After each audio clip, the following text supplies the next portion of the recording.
Welcome to our channel. నేను యజ్ఞమూర్తి. మనందరికీ తెలుసు, రీసెంట్గా anchor Jhansi versus Jani master అన్నట్లుగా సోషల్ మీడియాలో ఒక వార్ నడవటం మనం చూసాం.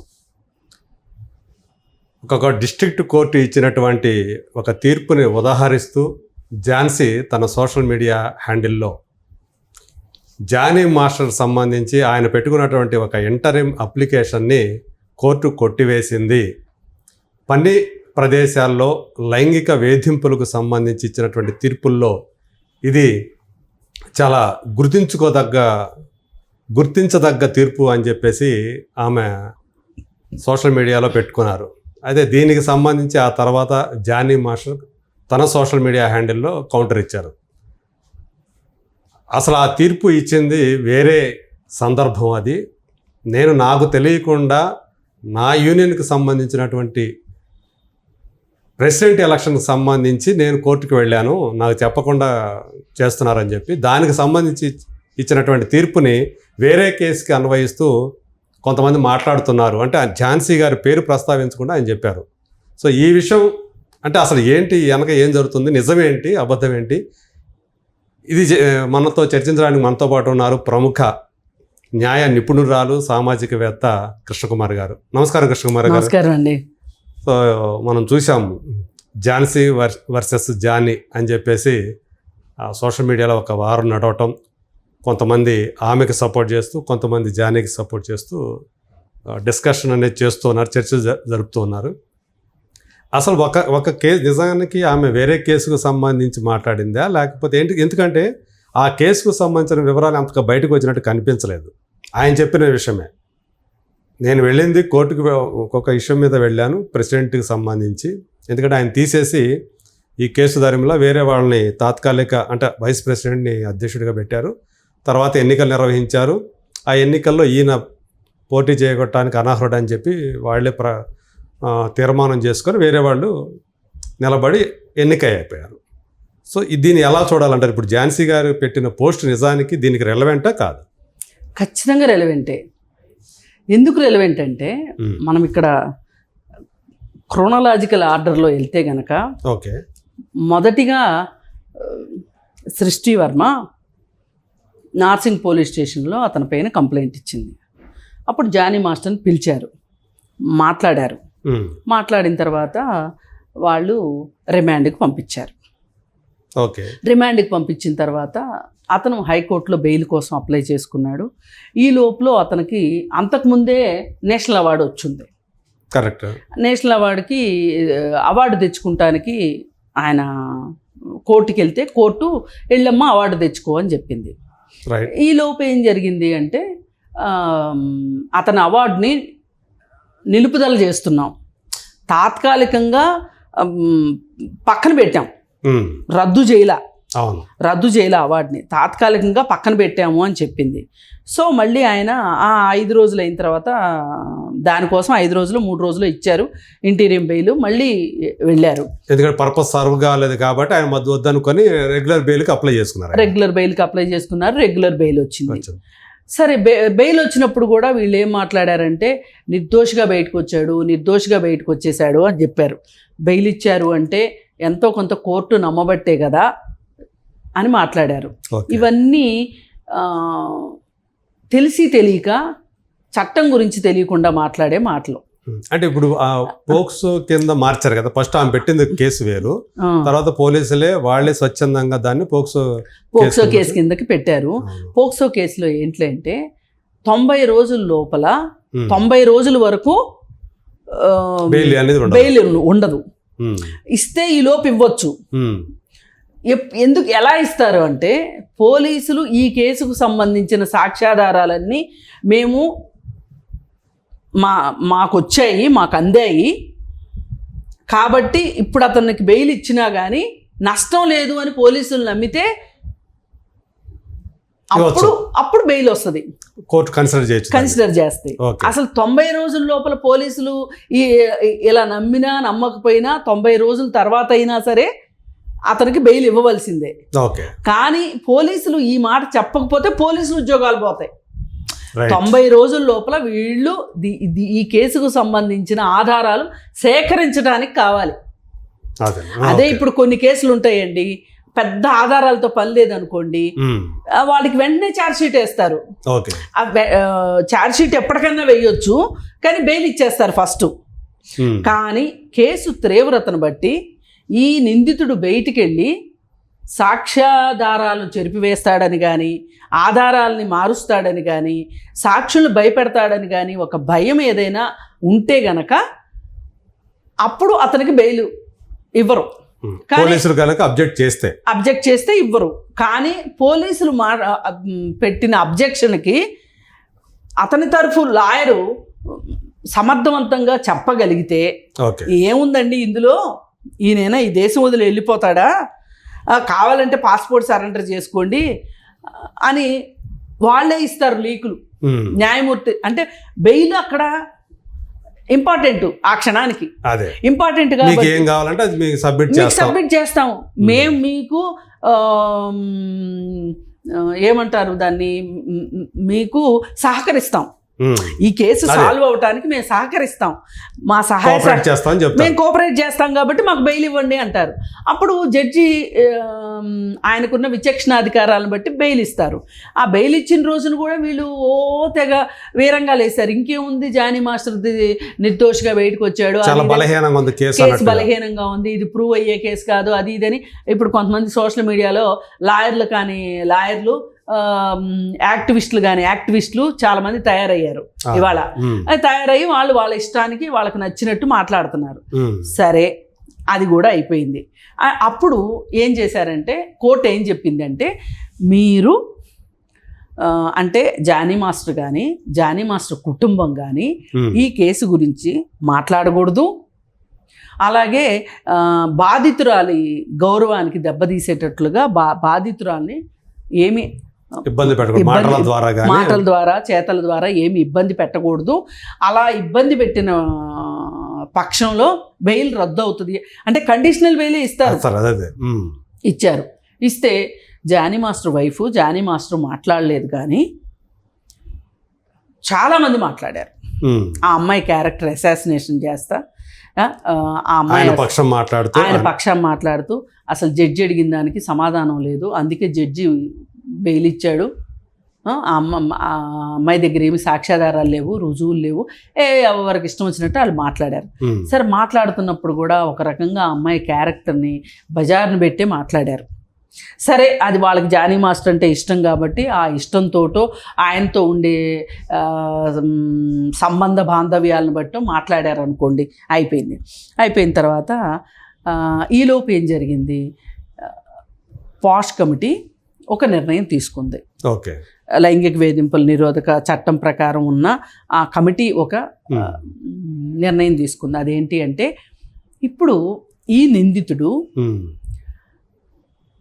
చేతిలో కొన్ని పదవులు ఉన్నాయి. ఫర్ ఎగ్జాంపుల్ యూనియన్ ప్రెసిడెంట్, ఇట్లాంటివి ఉన్నప్పుడు ఇతను ఈ కేసు వచ్చింది కాబట్టి ప్రభావితం చేసే అవకాశాలు ఉన్నాయి. ఒకటి, ఇలాంటి ఆరోపణలు వచ్చినాయి కాబట్టి అతను నిర్దోషిగా నిరూపించుకునే వరకు అతను ఆ పోస్ట్లో ఉండటానికి వీలు లేదు అని చెప్పి అతన్ని డాన్సర్స్ అసోసియేషన్ ప్రెసిడెంట్ నుంచి తొలగించి మళ్ళీ ఎలక్షన్ పెట్టుకొని మళ్ళీ వేరే వాళ్ళని ఎన్నుకున్నారు. ఆ పనులు దాని పనులు అవి సజావుగా జరుగుతున్నాయి. ఇప్పుడు జానీ మాస్టరు ఏం చేశాడు అంటే, దాన్ని ఇష్టం లేక దానికి ఆయన కోర్టుకు వెళ్ళాడు. ఏమని, నన్ను పదవీచ్యుతుని చేసి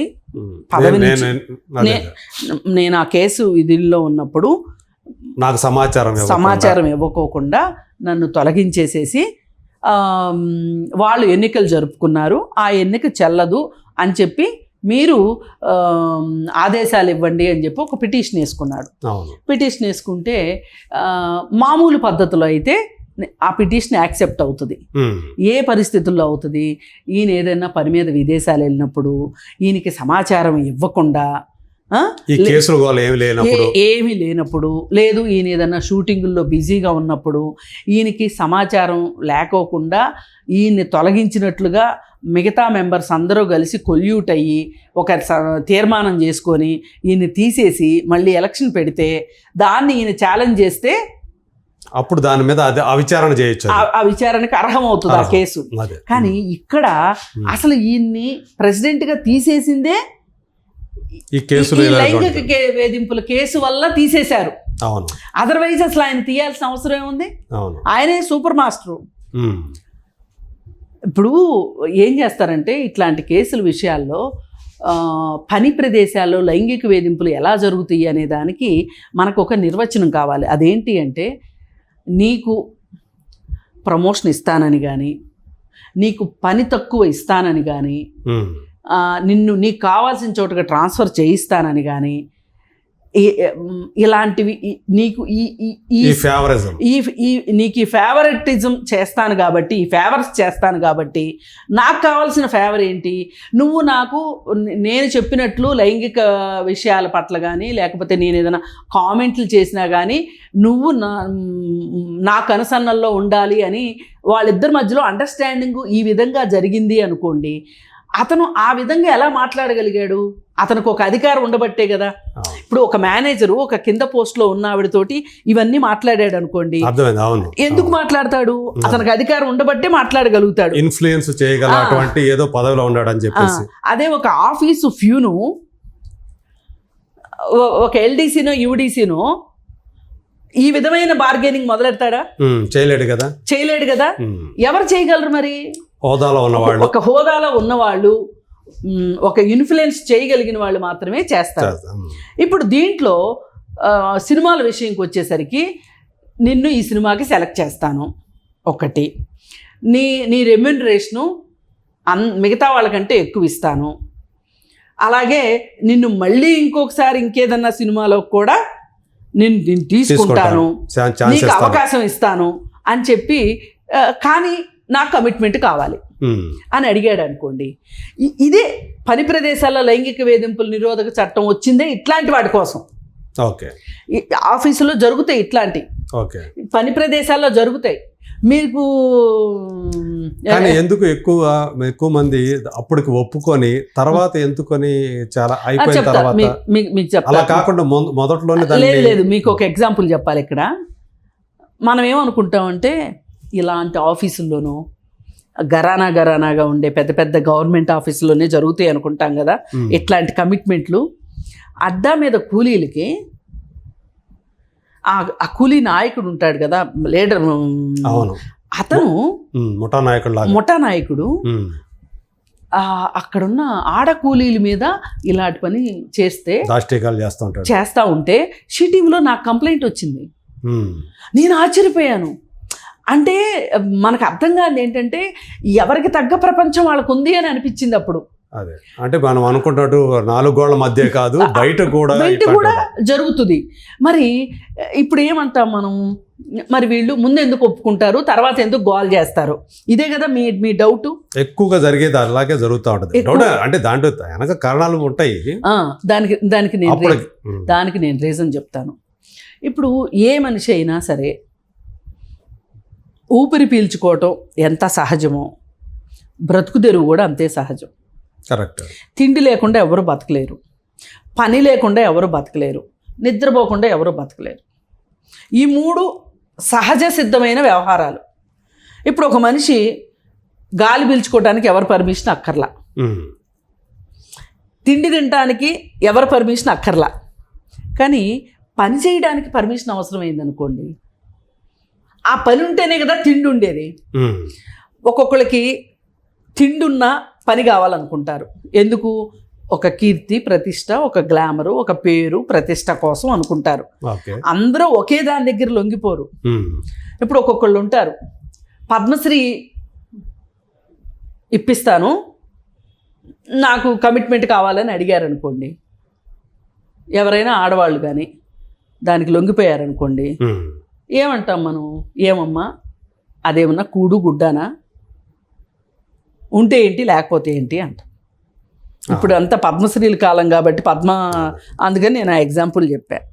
కానీ ఇక్కడ ఈ సినిమాల విషయంకి వచ్చేసరికి ప్రాబ్లం ఏమవుతుందంటేనండి, వాళ్ళు ఉన్నది మొత్తం తీసుకొని బయలుదేరతారు కొంతమంది. సినిమా నేపథ్యం ఉన్న కుటుంబం అది. అవును, నాటక రంగ ఎంఆర్ నేపథ్యం. రాధా కూతురు కదా, అందరూ యాక్టర్లే కదా. వాళ్ళ అన్న రాధారావి పెద్ద యాక్టర్ కదా. పెద్ద యాక్టరు. మరి అయితే ఆవిడ సంగతి, ఆవిడకే అలా ఉంటే ఇక మామూలు వాళ్ళ సంగతులు ఏముంటాయి చెప్పండి. మరి ఇలాంటి వాళ్ళు వచ్చిన తర్వాత తమ ప్రతిభను నిరూపించుకోవటానికి వచ్చిన తర్వాత వాళ్ళు ఇక్కడున్న పరిస్థితులకి అనుకూలంగా అడ్జస్ట్ అయిపోయి తల వంచి సరే మామ అనిపించేసుకుని ఆ తర్వాత అలా వెళ్ళిపోయే పరిస్థితులు ఉంటాయి. ఇక్కడ మీరు అనేది ఓకే, ఎందుకంటే వీళ్ళు ఎక్కువ మంది సినిమా ఇండస్ట్రీకి వచ్చేవాళ్ళు ఇంట్లో వాళ్ళని ఎదిరించి మరీ వచ్చి వీళ్ళు దీన్ని చేస్తూ ఉంటారు. కానీ ఇంట్లో వాళ్ళ అనుమతితో వచ్చేవాళ్ళు, ఇంట్లో సపోర్ట్ ఉండి వచ్చేవాళ్ళు కూడా ఇలాంటిది ఏదైనా జరిగినప్పుడు వాళ్ళ ఇంట్లో వాళ్ళకి చెప్పుకోలేరా?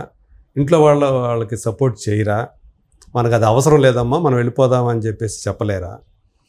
ఇక్కడ మన కేసు ఏదైతే ఉందో ఈ కేసులో ఆమె చెప్పుకోలేదా? ఇంట్లో వాళ్ళకి చెప్పుకోలేకపోయిందా? నేను ఒకటి చెప్తా, ఒక ఎగ్జాంపుల్ చెప్తా మీకు. డబ్బింగ్ ఆర్టిస్ట్ ఒక ఆమె ఉన్నారు కదండి, ఎవరు, మద్రాస్ ఆవిడ, చిన్మయి శ్రీపాద. అవును, వాళ్ళ అమ్మతోనే కలిసి వెళ్ళారు కదా స్టూడియోలకి. మీ అమ్మ లేకుండా రమ్మని చెప్పారు కదా. అవును, చెప్పింది ఆమె అంతా కూడా చెప్పింది కదా. అప్పుడు వాళ్ళ అమ్మకి చెప్పింది కదా, అప్పుడే చెప్పింది వాళ్ళ అమ్మకే. కానీ వాళ్ళ అమ్మ ఏం చేసింది, ఎందుకైనా మంచిది మనం దగ్గరుండి తీసుకెళ్ళాలి అని దగ్గరుండి తీసుకెళ్ళి ఆమె అప్పుడు చెప్పిందా?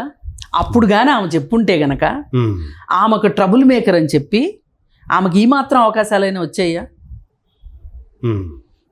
చిన్మయికి ఇప్పుడున్న పరిస్థితిలో చిన్మయి ఉండేదా ఆ రోజు మాట్లాడి ఉంటే? అదేలే. కానీ అప్పుడు వీళ్ళు ఫైట్ చేయగలిగే పరిస్థితుల్లో వీళ్ళు ఉండరు. వీళ్ళకి అవకాశం కావాలి. ఆ యాంబిషన్ వాళ్ళకు ఉంటుంది. అది ఆ యాంబిషన్ అనేది తీరాలి. అప్పుడు ఫైట్ చేసే శక్తి ఉండదు. ముందు అన్నిటికన్నా ముఖ్యం అది. అది లేదు కాబట్టి ఆ రోజు వాళ్ళు నోరు మూసుకున్నారు. కానీ అసలు ఈ అమ్మాయి ఇప్పుడు నోరు తెరవడానికి ఉన్న కారణాన్ని ఎవరో పెద్దగా హైలైట్ చేయట్లేదు, దాన్ని పెద్దగా పట్టించుకోవట్లేదు.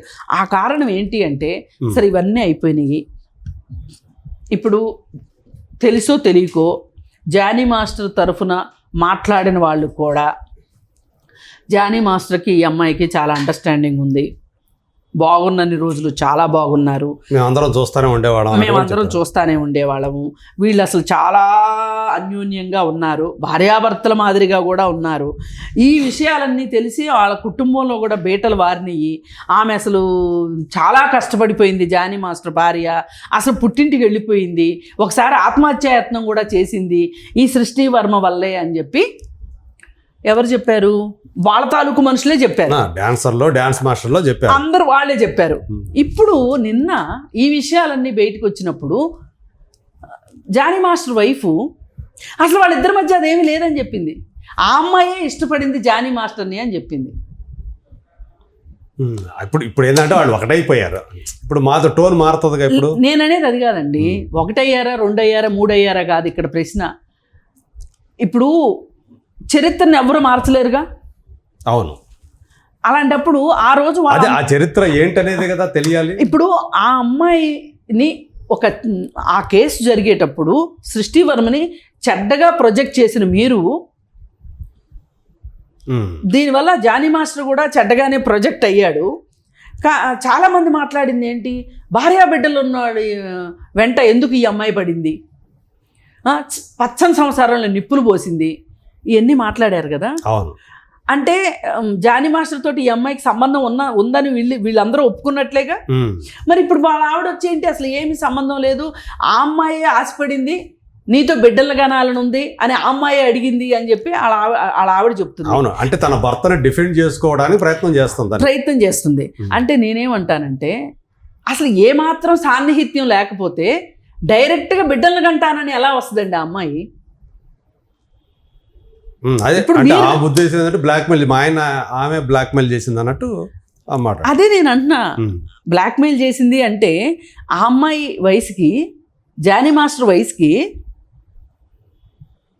మగాడన్నా గోకుతానే ఉంటాడు, ఎందుకు గోకిచ్చుకుంది అని ఒక పెద్ద మనిషి మాట్లాడుతున్నాడు. ఈ మాటలు అవసరమా? అసలు? అది అయితే రాంగ్ కదా, అసలు రాంగ్, తప్పు. అది చాలా తప్పు.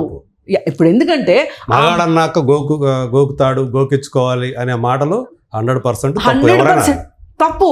ఇవి సమాజంలోకి తప్పుడు సంకేతాలు వెళ్తాయి.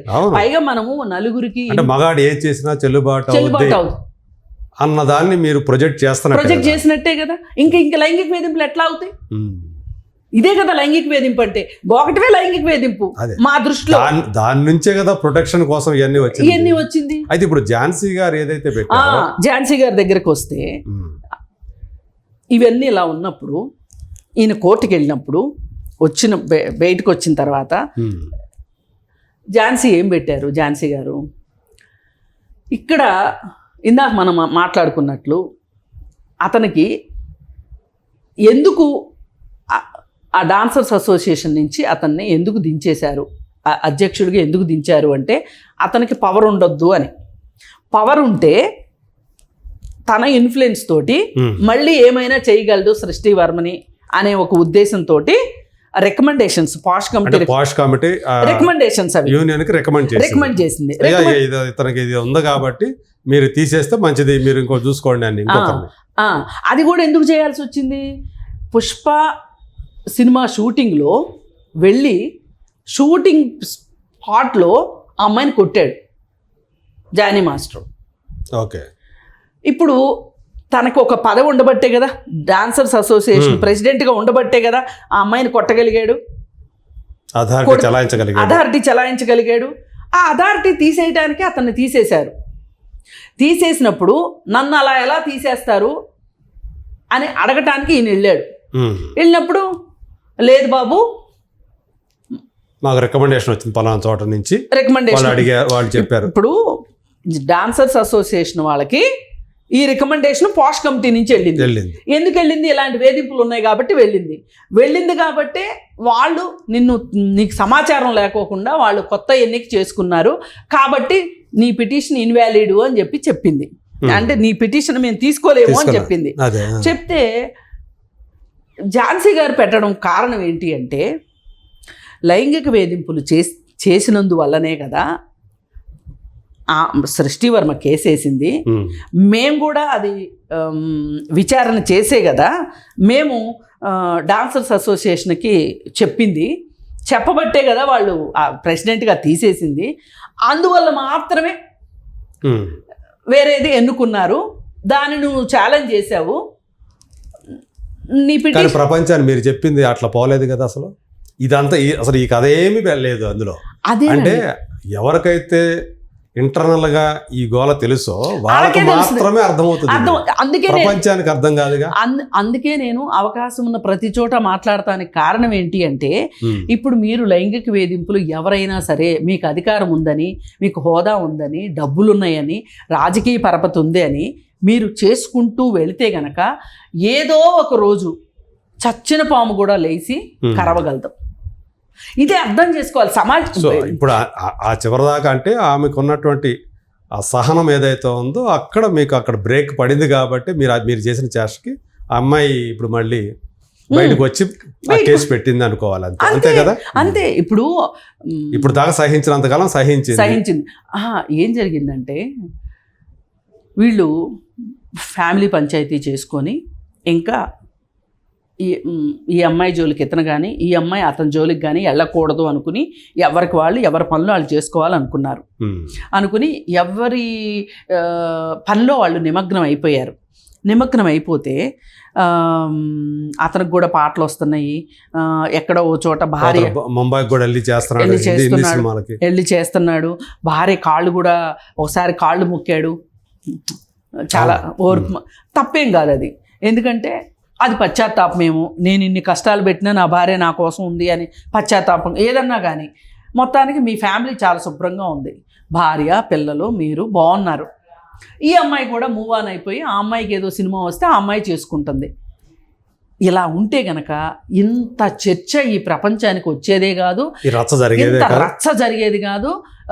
ఇంతమందికి జానీ మాస్టర్ వెనకమాల షేడు ఎవరికి అర్థమయ్యేది కాదు. తను చేసుకున్న తప్పే అది. కేవలం బ్రహ్మ నుదిటి రాత రాస్తాడంటారు కదా, జానీ మాస్టర్ మటుకు తన రాత తనే రాసుకున్నాడు ఆ రోజు అక్కడ. ఇది అహంకారం, ఇది ఆరోగ్యతోటే ఆ పురుష అహంకారం ఉంటుంది చూసారా. నేను లేకుండా నువ్వు బతకలేవు. ఆ అమ్మాయిని అంతకుముందంతా ఛాలెంజ్ చేస్తున్నాడు అతను, నువ్వు నా మాట వినకపోతే రేపు పొద్దు నుంచి నీకు పని ఉండదు, ఈ పాటలోంచి తీసేస్తాను, ఇందులోంచి తీసేస్తాను, అందులోంచి తీసేస్తాను అని ఆ అమ్మాయిని బెదిరించి లొంగ తీసుకున్నాడండి. ఇది మాట వాస్తవం. ఆ అమ్మాయి 42 పేజీల కంప్లైంట్ ఇచ్చింది. 42 పేజీల కంప్లైంట్ కల్పించి అయితే రాయలేదుగా. పైగా నేను ఇంకొకటి అంటాను, నిజంగా జానీ మాస్టరు నిర్దోషి అని వాళ్ళ భార్య గనక నమ్మితే గనక అతను జైలుకి వెళ్ళిన తర్వాత ఇంతమంది తోటి మాట్లాడించాల్సిన అవసరం లేదుగా. ఎంతమంది మాట్లాడారండి, ఎంతమందితో స్టేట్మెంట్లు ఇప్పించారు వీళ్ళు. ఒక డాన్స్ మాస్టర్ అయితే క్లియర్ కట్గా, ఒక కొరియోగ్రాఫరు అయితే క్లియర్ కట్గా చెప్పింది, ఇక్కడ ఇద్దరిది తప్పు ఉంది, ఇన్నాళ్ళు సంతోషంగా ఉండి ఇప్పుడు కేసు పెట్టడం ఏంటి అని మాట్లాడింది. అంటే ఇద్దరిది తప్పు ఉంది అంటే వాళ్ళిద్దరికి రిలేషన్ ఉందనే కదా. ఇప్పుడు ఈవిడొచ్చి కాదు అంటది. ఏది ఏమైనా ఒకటండి, ఇప్పుడు అతను లైంగిక వేధింపులకు పాల్పడ్డాడు కాబట్టి అక్కడి నుంచినే కథ మొదలైంది.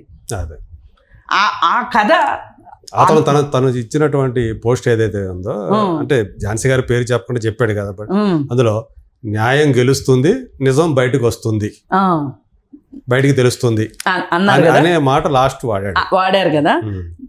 న్యాయం గెలుస్తుంది అని ఆయన అన్నారు కదా, ఏంటి అని అడిగారు నన్ను ఒకళ్ళు. నేనేమన్నానంటే, నిజమేనేమో జానీ మాస్టర్ తను చేసింది న్యాయం అనుకుంటున్నాడేమో, తను చేసిందే న్యాయం అనుకుంటున్నాడు. న్యాయం చేశాను అంటలా, తను చేసిందే న్యాయం అనుకుంటున్నాడు, అందుకని గెలుస్తాను అనుకుంటున్నాడు. ఇప్పుడు దొంగ కూడా అంతే కదా, దొంగ కూడా ఏం చెప్తాడు, నేను కడుపాకలకు చేశానండి, నేరం నాది కాదు ఆకలిది అంటాడు. హత్య చేసినవాడు అంతే అంటాడు.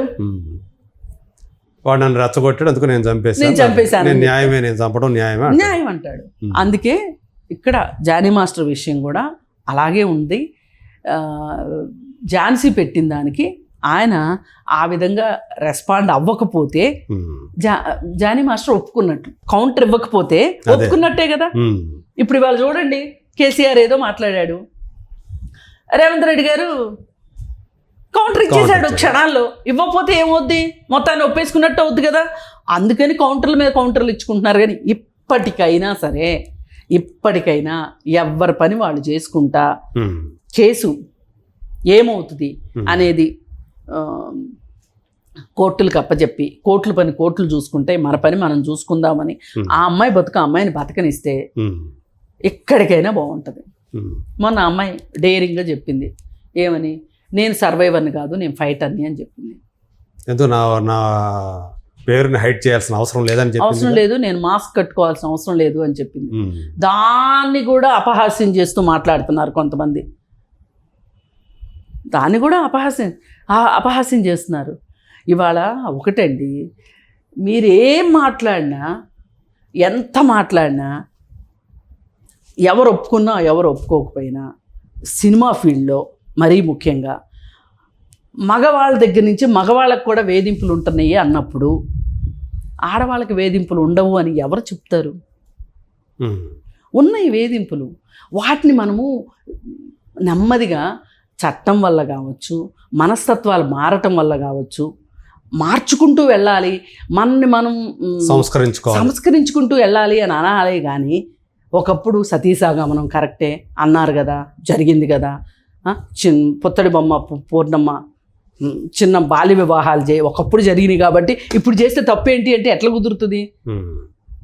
లైంగిక వేధింపులు మనం సంస్కరించుకుంటూ ముందుకెళ్తున్నాం. ఏదైతే ఆటవికంగా ఉన్నాయి అనుకున్నామో, అనాగరికంగా ఉన్నాయో వాటిని వదిలించుకుంటూ ముందుకెళ్తున్నాం. దాన్ని గౌరవించుకోవాలి. నాకు ఈ లైంగిక వేధింపులకు సంబంధించి, టీజింగ్ సంబంధించి చాలా కేసులు నేను చూసున్నా. అసలు మీరు ఆశ్చర్యపోతారు. ఒక డిగ్రీ చదివే కుర్రాడు ఒక అమ్మాయికి బస్సులో ఆ అమ్మాయి చున్నీతోటి వెనకమాల కట్టేశాడు.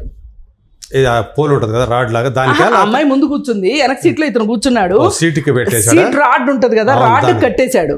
ఈ అమ్మాయి స్కూలు కాలేజీ స్టాప్ రాగానే లేస్తే ఈ అమ్మాయి చున్నీ పైకి లేచిపోయింది.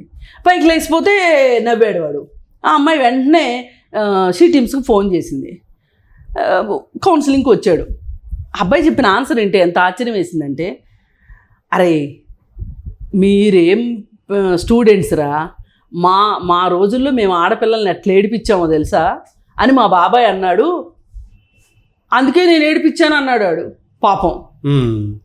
నేను అప్పుడు చెప్పాను, నాయనా మీ బాబాయ్ అప్పుడు చట్టాలు లేవు, ఇవాళ టీచింగ్ వచ్చింది, కేసీఆర్ ఆడపిల్ల ఇంకా చూస్తే గుడ్లు పీకుతానన్నాడు, లాగుల్లో ఉచ్చబోసుకోవాలని చెప్పాడు, మరి మీ బాబాయ్కి ఆ సంగతి చెప్పు.